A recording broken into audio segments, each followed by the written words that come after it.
All right, so now we want to enter into the more practical part of NMR. We've talked about nuclear spin. We've talked about the absorption process and how that leads to peaks on the NMR. And what we want to see is where those peaks show up, something called chemical shifts. So in order to look at this, we need to understand a little bit about how the NMR gives us kind of our peaks, essentially.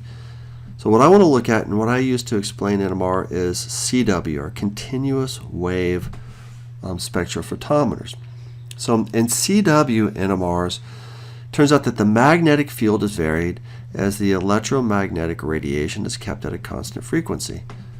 So yeah, you have a knob and you can turn the knob up to a higher magnetic field, or you turn it down and it moves to a lower magnetic field. So it turns out that that's actually not very practical.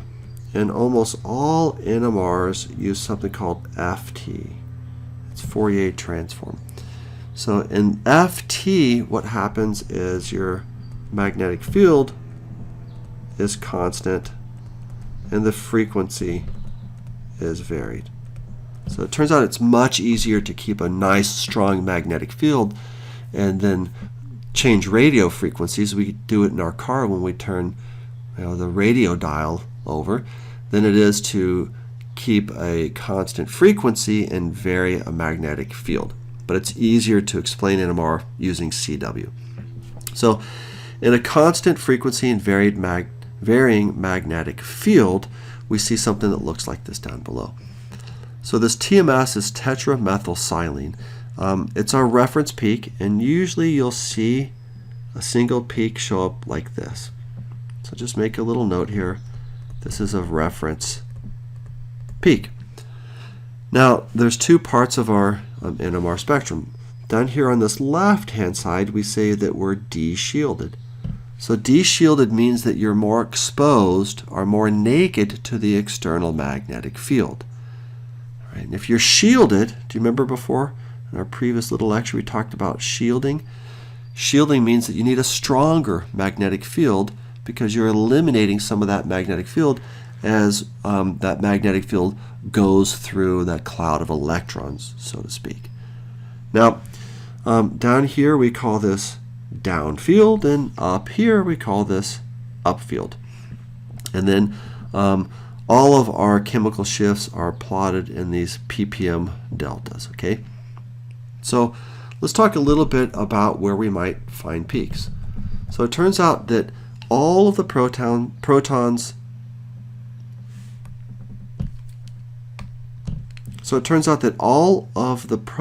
found in chemically identical environments are said to be equivalent. That means that they would give rise to the same peak, essentially. Okay, so what do we mean by that? Well, let's do some practice here. So let's look at an example here, guys. Let's take a look here at something really easy to start off with. How about CH4? Well, so CH4 is this, right? And every one of those hydrogens are in the same environment. They're all chemically equivalent. It's the same type of thing that we did before, if you remember when we talked about free radical halogenation. There's a little segment where we talked about chemical equivalence there. So these are all the same. And because of that, we would expect to see just one peak for this. So there'd be one NMR signal. All right, what about this? What about CH3? CH3. So take a second, guys, and write that down. So in this situation, every one of these H's are equivalent, right? If we took off this H and put a bromo group, you get bromoethane. Any one of the other H's would give you the same thing. That's how we can determine that, right? So if you guessed one there, perfect. All right, let's do another one. So what about this, just to change things up a little bit? So this molecule, I want you to think about it. Well, every one of the H's on this end are chemically equivalent, and all of these are chemically equivalent too. Right, so 3 H's, they're all the same. These 3 are all the same, but they're different from each other on the ends. So this CH3 is next to an oxygen. Right, it's directly bound to it, where this one is next to a carbonyl. So they're different. So we're going to get 2 for that. All right. Let's look at another one. What about this one? They're all CH2s, right? They're all the same because if you took an H off and you throw a bromo group on there, you get bromocyclohexane. So this, if you guessed 1, you're seeing the pattern. All right, let's do some more. So what about this guy? So think about that, or pause the video and look at it. Well, this CH3 is in a different chemical environment than this one. And then this is a CH2, right? There's H's are next to this carbonyl. These H's are next to that carbon, so they're all uniquely different. And this is going to give us 3. Now, don't forget, there's no H's right there, so that's not going to count at all or anything, right? All right, what about this one? So let's see what we get for that. So count them up. So I'm getting, let's see here. That's 1, 2, 3, but don't forget there's an H right there, right? So that counts too. So this is going to give us 4. All right. Well, let's do a little harder one. So hopefully you're feeling decent up to this point. So what about this one? Right, now we have some symmetry here. So this CH3 is going to be the same as this one, right? And then these two guys here are identical. So that's going to give us 2. All right, let's practice a couple more here before we move on. So what about this one? I think if you put a chloro or replace the H with some other atom, they're all going to be the same structure. So this is going to be 1. Right, so that's the number 1 there, by the way. So what about this guy here?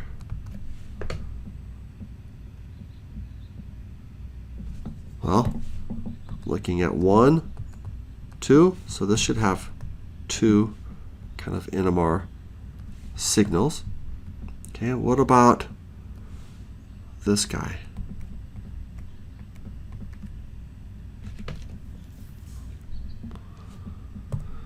Well, there's 1, and now all 3 of these are equivalent to each other right now. So that should be 2. I hope you're feeling a little better with this, but let me give you one that's going to be a little tougher.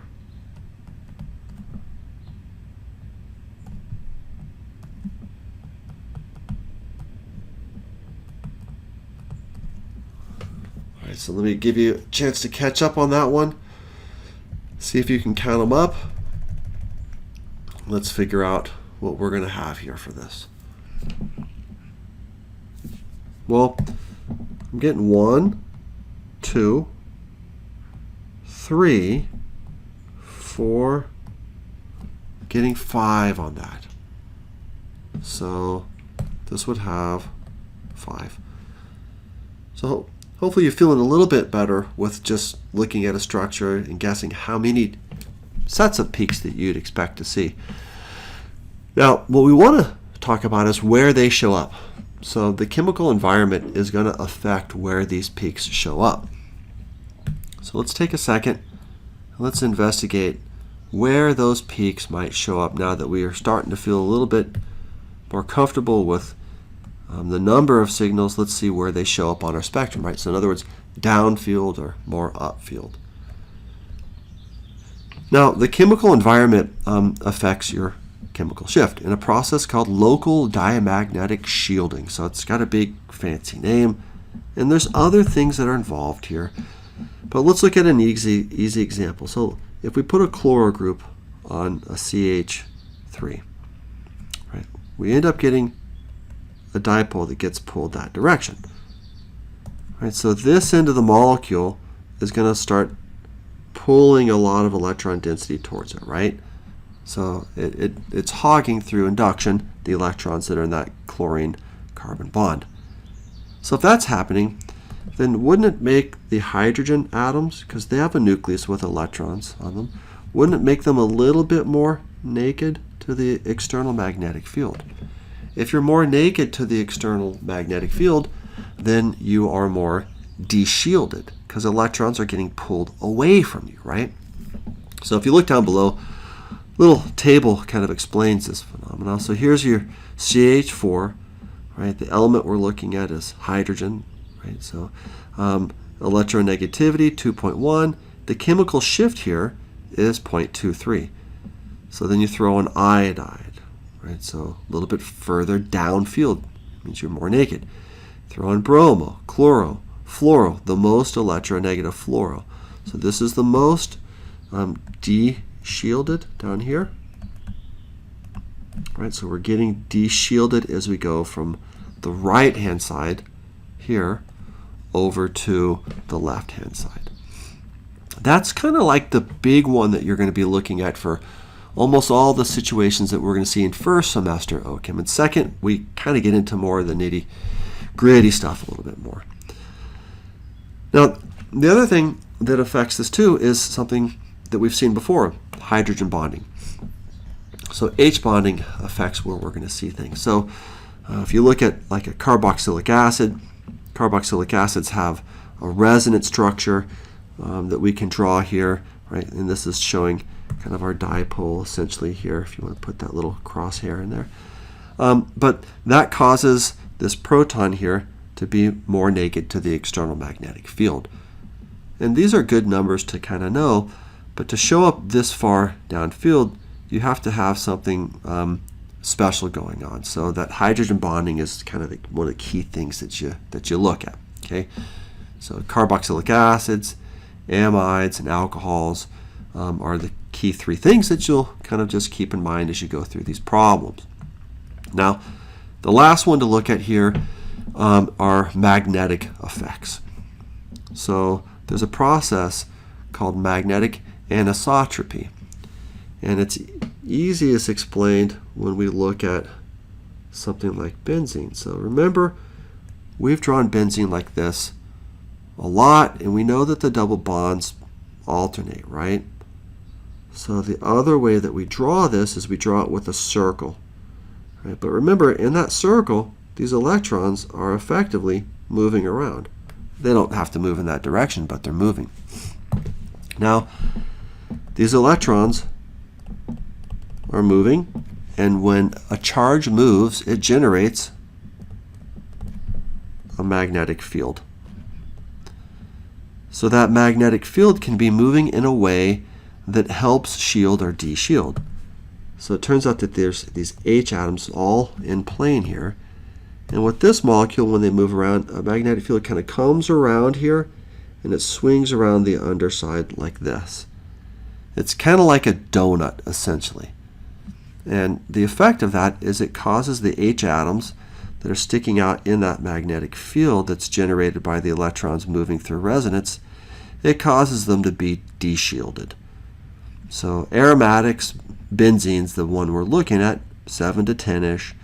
Alkenes, alkynes, and then aldehydes are the other ones that you kind of need to be familiar with. Now, in our class, I'm not going to make you do calculations or figure out where these things are, but it's good to remember exactly where aromatics might show up and how you get downfield like that. And here's a little table of some functional groups that would be provided to you guys if you were to need them.